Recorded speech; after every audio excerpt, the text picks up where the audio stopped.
Experiencing Netflix issues on your Rogers Xfinity setup? You're not alone. Many users face problems like sign-in failures, buffering, or the app not loading. These often stem from DNS conflicts or overloaded cache. The good news is, many of these issues have simple solutions.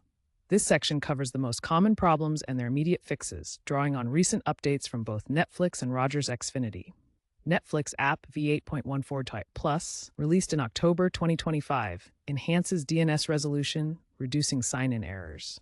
Also, Rogers Ignite firmware updates have fixed VPN-like conflicts that caused login issues. If you're still experiencing issues after this update, continue watching to see the best troubleshooting steps. First, clear the Netflix app's cache.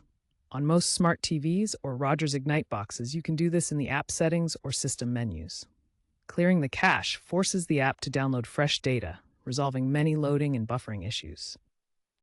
Next, flush your DNS. This is crucial for sign-in problems. On a Windows computer connected to your Rogers Xfinity network, open the command prompt and type ipconfig/flushdns and press enter. This resets your DNS settings, preventing routing errors. If these steps don't work, try switching to a custom DNS server like Google DNS 8.8.8. Also, ensure your internet speed meets Netflix's minimum requirements, 5 Mbps for HD. Also, ensure your internet speed meets Netflix's minimum requirements, 5 Mbps for HD. If problems persist, contact Rogers Xfinity support, as some issues may require ISP-side intervention. Remember to keep your app and device firmware updated for the best performance.